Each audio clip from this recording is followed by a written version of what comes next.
Good evening, all you lovely, beautiful people. Thought I'd start us out with a quote tonight, not to get too philosophical on you. It is partly what I do, though. We are led by the least among us, the least intelligent, the least noble, the least visionary.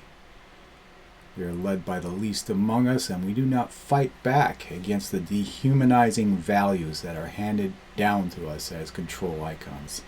The late, great Terence McKenna. So, I thought I'd give you a quick update without saying too much more political. By the way, guys, one quick rant. I understand what many of you mean when you say I'm not political. Probably means you're not partisan political. And that's a good thing. That means you're at least at the next level of intelligence than most of the collective.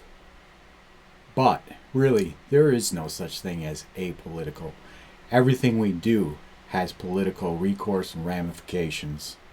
Everything we do and say is a political action of some sort.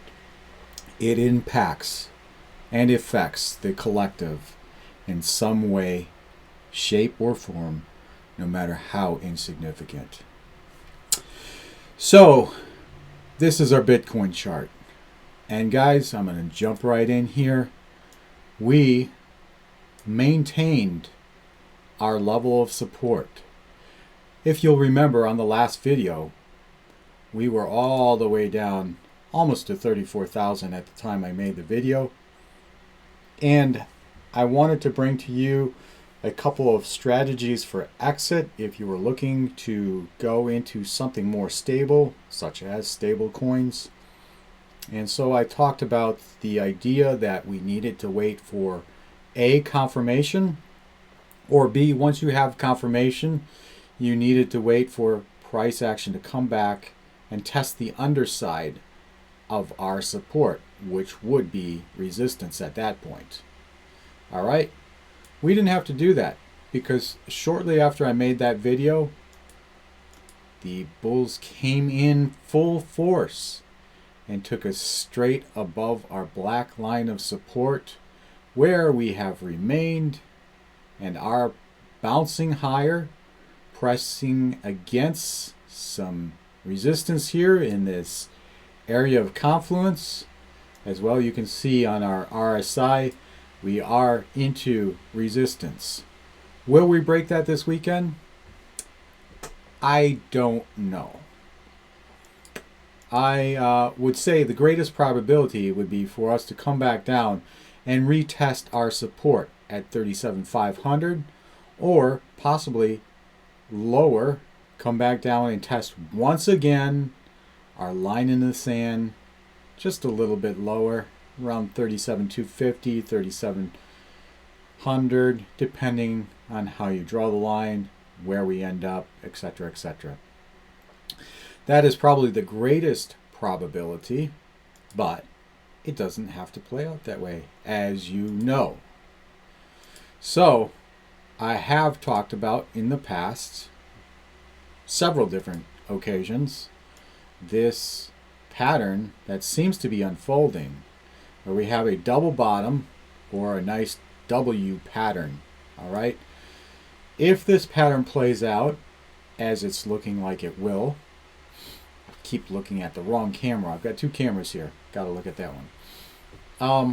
Then we break to the upside of our current resistance and we continue on upwards until we hit significant resistance. I would imagine, just guessing here, that significant resistance might come in the form of either the 200-day or this green trend line, which was our previous neckline for this unknown and unverified head and shoulders pattern. I say unknown and unverified because we have not validated whether this is a legitimate right shoulder yet. If it is legitimate, we go all the way down to 24,000. If it is not legitimate because of its small shape and scope of price action, then maybe that only takes us halfway, at which point we have already reached the halfway point at that black trend line, and we now continue upwards. All right, so that is something that I am still watching very closely, and I'm going to chalk this down as a learning experience because I have not had experience with a right shoulder of unformed value, what I would call unformed value, because it only formed, it took a short week and a half or 2 weeks, whatever that time frame is, to form. And I wasn't quite sure whether that represented a legitimate right shoulder on a head and shoulders pattern. I will find out through this experience. And of course, this experience isn't going to give me 100% the answer, but it'll give me more experience on how to predict future price action based upon the patterns that I see. All right, I was speaking about this W pattern and I got sidetracked. We hit resistance somewhere up here, and what happens with these W patterns is we want to come back down and test previous support, at which was the middle point of our W, and it runs right into significant resistance here at 44,868. So what would happen is once we found significant resistance up here, I don't know if it's going to be the 200-day, probably further up that green trend line. And once we hit that, we would come back down and look to retest that significant previous resistance, which now becomes support. And you guys know I call this kissing mama goodbye. And then we would trend further onwards and upwards. That's my guesstimation, I guess is the best word, for what future price action will look like on the Bitcoin. We could jump to some other charts and I'll show you what's going on here. The dollar is projecting upwards, or trajecting, I should say, as expected. My target here was up here. I don't know if we'll quite get there. We almost got there actually in almost 1 day. Went from 96 all the way up here. Wick high was 97.7. And my target is 98.3. All right, so we've got a little ways to go, but we don't have to get there. That's just an estimated target, and it looks like the dollar is growing stronger. The VIX is dropping tremendously. So some of you guys have been asking, what is going on here?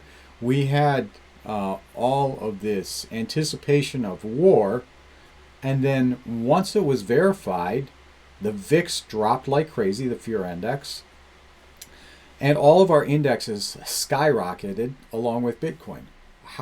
Why did that take place?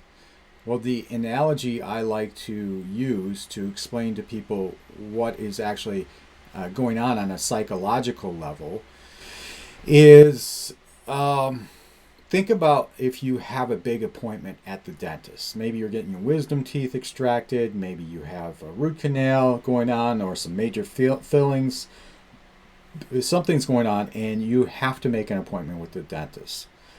I don't know how it is with you, but with me, the anticipation and anxiety that leads to that appointment is almost always greater than actually just getting it done. Once you're in that seat, you're getting operated on, you're probably out or you're on laughing gas or something, and then you're done and it's over.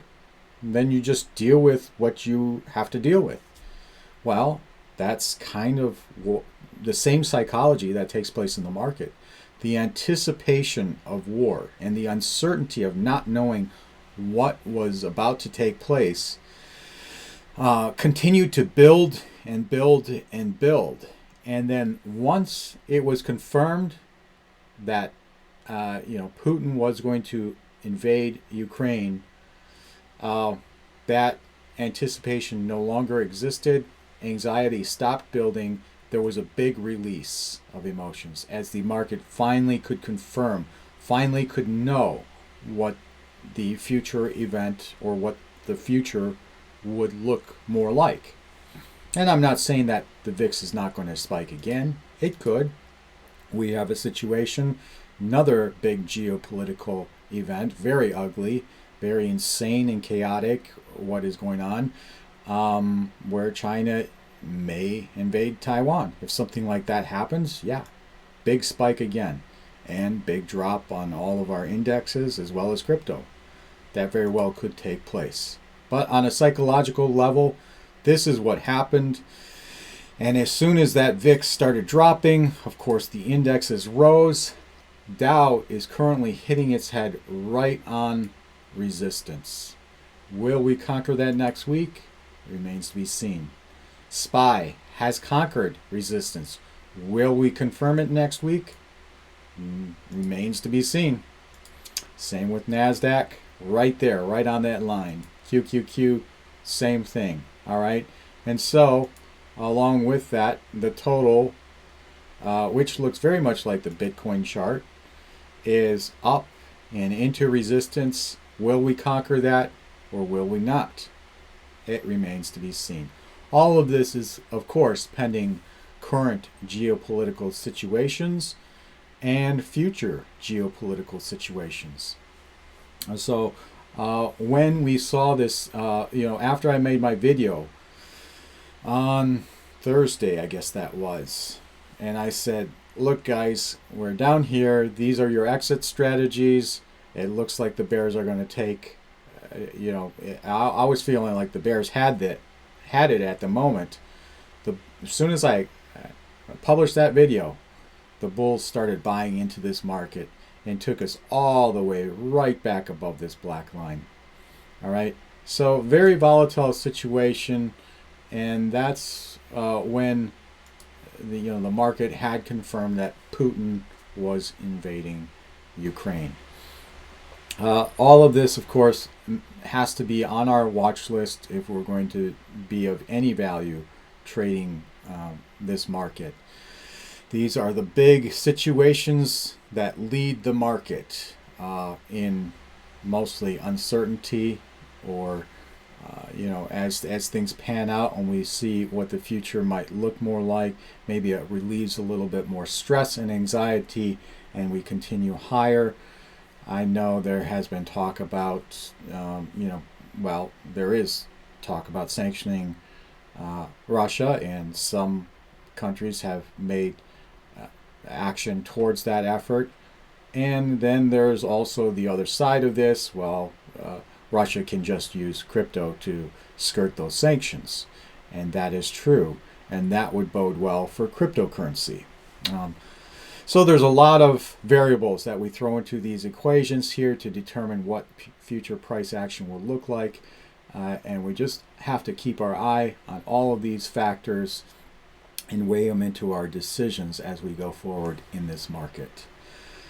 All right, that about does it for me this Friday afternoon. Conclusion is significant resistance and uncertainty continue to plague the markets. Yes, it does, but it is hugely significant that the market has remained above our trend line, and that very much is true. Let's hope that continues. And guys, do your part in political activism. And when I say political, I don't mean partisan politics. I mean stand up for what's right, stand up for other humans, stand up for peace and unity, and be good to your fellow humans. That does it for me. Happy weekend, guys.